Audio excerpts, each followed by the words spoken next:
नमस्कार, म dB Gurung, beauty therapist.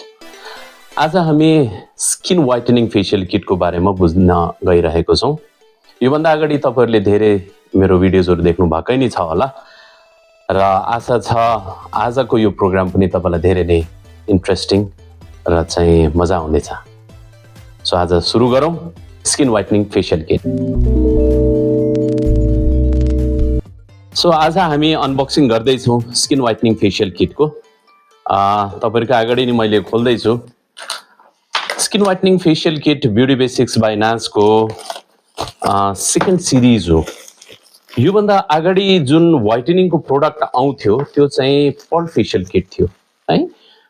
Perl facial किट नराम्रो थिएन, तर केही चीजहरु थियो जसलाई चाहिँ अझै धेरै डेभलप गर्नुपर्ने थियो। स्पेशली तपाईलाई योभन्दा अगाडि पनि हामीले कुरा भनेको छौं कि नेपालको कन्टेक्स्टमा कतिवटा प्रोडक्ट्सहरुलाई हामीले रिफाइन गरेको छौं, पकेट टेस्टिङ्सहरु चाहिँ गरेको छौं। पर्ल फेसियल किटको चाहिँ एउटा माइनस पोइन्ट चाहिँ हामीले त्यसलाई के चीज गर्न सकेनौं भन्दाखेरि फर अल स्किनलाई चाहिँ हामीले त्यसलाई डेभलप गर्नै सकेनौं। That was really very good for very oily skins, but for other skins अलिकति प्रब्लम नै थियो। त्यसैलाई चाहिँ हामीले सेकेन्ड सिरिजमा चाहिँ यसलाई व्हाइटनिङ बनायौं। व्हाइटनिङमा अब यो प्रोडक्टले चाहिँ फर अल स्किन टाइपमा चाहिँ काम गर्छ। पर्लको केही कन्टेन्ट्सहरु छ, यसको इन्ग्रेडिएन्ट्सहरुमा चाहिँ हामीले सबै नेचुरल इन्ग्रेडिएन्ट्स राखेको छौं, जस्तो अश्वगन्धा भइहाल्यो, अमलाको भयो जसबाट भिटामिन सी पनि एक्सट्र्याक्ट गर्नु मिल्छ, रोजमेरीको चाहिँ भयो है, लेमनको केही एक्सट्र्याक्ट्सहरु चाहिँ छ, पर्लको फेरि भने अघि केही एक्सट्र्याक्ट्सहरु चाहिँ छ। सो यसरी धेरै इन्ग्रेडिएन्ट्सहरु जसले चाहिँ स्किनको कलरलाई चाहिँ एनहान्स गर्छ, मिन्स अझै धेरै ब्राइट बनाउँछ। के व्हाइटनिङ फेसियल किटले जो चाहिँ डार्क छ के त्यसलाई व्हाइटनिङ बनाउन सक्छ भनेर सोध्नुहुन्छ भने चाहिँ अफ कोर्स सक्छ, बट मिराकल हैन। डार्कबाट चाहिँ प्योरली व्हाइट बनाउने हैन। अफ कोर्स 2 शेड्स 3 शेड्स सम्म सक्छ। कन्टिन्युटी गर्नुपर्छ। साथमा चाहिँ जुन घामबाट चाहिँ कालोपना हुन्छ त्यसलाई पनि प्रोटेक्ट गर्नुपर्छ विथ सनस्क्रिन्सहरु। योसँग चाहिँ अरु प्रोडक्टहरु पनि इम्पोर्टेन्ट चाहिँ रहन्छ है। फेसियल गर्नु भयो तर स्किन केयर गर्नु भएन, प्रोटेक्सन्सहरुको कुनै क्रीमहरु युज गर्नु भएन, डे या नाइट क्रीम्सहरु चाहिँ तपाईले यो यसको लागि चाहिँ जे रिक्वायर छ, जे रिजल्टको लागि रिक्वायर छ गर्नु भएन, मात्रै चाहिँ प्रोडक्ट माथि एउटा फेसियल किट माथि 1 मन्थको लागि डिपेन्ड हुनु भयो भने अगेन नट यति धेरै राम्रो रिजल्ट्सहरु आउँदैन। त्यसको लागि एउटा प्लान हुनुपर्छ। मैले भन्दा अगाडि स्किन एनालाइसिस भने, प्रोडक्ट एनालाइसिस भने हैन र प्रब्लम एनालाइसिस। त हामीले कसरी चाहिँ त्यसलाई व्हाइटनिङ गर्न सक्छौं त्यो चीजको लागि चाहिँ हामीले काम गरेको हुन्छौं।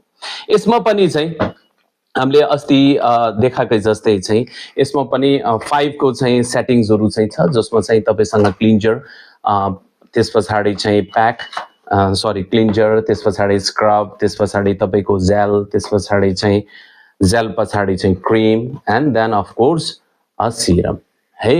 त यो सबै चीजलाई कसरी युज गर्ने भन्ने चीजमा यदि तपाईहरु कोही कन्फ्युज हुनुहुन्छ भने योभन्दा अगाडिको चाहिँ रोज एन्ड वाइन फेसियल किटमा त्यसलाई राम्रोसँग हेर्नुस्। त्यसमा चाहिँ यसैलाई युज गरेर कुन स्किनलाई कसरी युज गर्ने यसको बारेमा अझै धेरै डिटेल्स छ। भने चाहिँ सन प्रोटेक्सन्सहरु कुन कुन किन्ने है त्यो चीजको बारेमा पनि, स्किनमा जस्तो लोशन के को लागि हो र चाहिँ जेल या जेल क्रीम के को लागि हो, दिस इज भेरी इम्पोर्टेन्ट।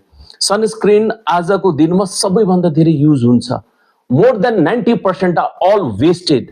किनकि राइट स्किनलाई राइट प्रोडक्ट हुँदैन है। जस्तो कम्बिनेसन स्किन्सहरु चाहिँ सबैभन्दा धेरै फल्टरहरुमा पर्छ। एउटा लियो पिम्पल आइदिन्छ, अर्को लियो ड्राई बनाइदिन्छ। So what is the best sunscreen for you? Please watch that one है। That's a very important one. So हामीले चाहिँ आज स्पेशली व्हाइटनिङकै कुराहरु चाहिँ गरिरहेको छौं भने चाहिँ व्हाइटनिङलाई गर्न सकिन्छ।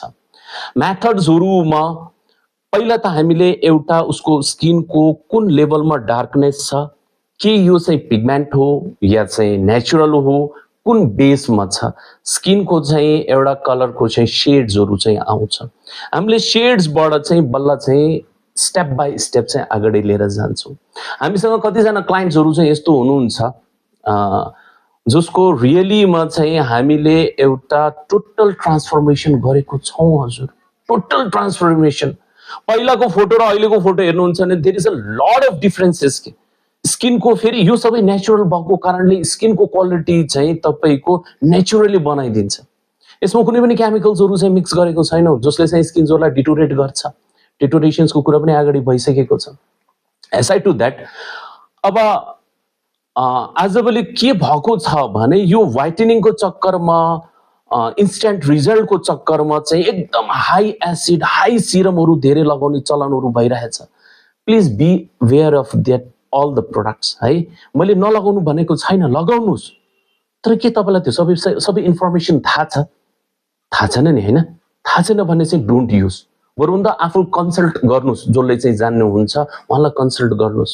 आफू खुसी चाहिँ टिकटकमा या चाहिँ सबैमा चाहिँ गर्दाखेरि चाहिँ बेनिफिट गर्ला, तर त्यो सँगसँगै साइड इफेक्ट पनि त आउँछ। साइड इफेक्टलाई चाहिँ नलिनुहोस्, म चाहन्छु इफेक्टलाई मात्रै लिनुहोस् है। सो कतिवटा चाहिँ इन्ग्रिडियन्ट्सहरू चाहिँ एकदमै हाई एसिड हुन्छ जुन तपाईँको स्किन्सहरूलाई चाहिँ त्यति धेरै सुट गर्नु सक्दैन होइन। र त्यसले गर्दाखेरि चाहिँ तपाईँ अननेचुरली चाहिँ एजेड देख्न थाल्नुहुन्छ, अननेचुरली डार्क देख्न थाल्नुहुन्छ, अननेचुरली ओपन पोर्सहरू देखिनु थाल्छ। लट अफ केसेस यो बीचमा त अहिले मैले यो 6 महिनाको केसेसमा चाहिँ मोर देन 200-300 केसेसहरू यस्तो देखेछु जो चाहिँ सिरमबाट स्टार्ट भएको छ। कि पहिला केही थिएन होला प्रोबेबली होइन, पछाडि सिरमबाट चाहिँ स्टार्ट भएको।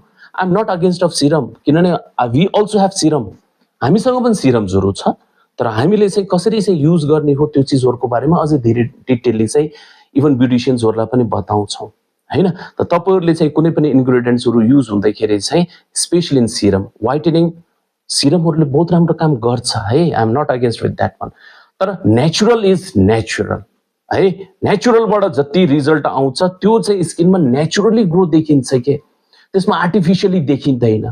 तपाईँले व्हाइटनिङ यो स्किन व्हाइटनिङ फेसियल किट युज गर्नुहोस्, तपाईँको स्किनको कलर नेचुरली व्हाइट हुँदै जान्छ, फेयर हुँदै जान्छ होइन। यो छोडिसकेपछि त फेरि काली भइजाने होला, द्याट्स नट द थिङ। यसले एनहान्स गर्दै जान्छ। हो तपाईँले प्रोटेक्सन्सहरू केही पनि गर्नु भएन, फेरि घाममा जस्ताको तस्तै हिँड्नु भयो, प्रोटेक्सन लेभल पुगेन, या चाहिँ तपाईँले यसको सपोर्ट प्रोडक्टहरू युज गर्नु भएन भने एभ्रिथिङ निड्स अ सपोर्ट।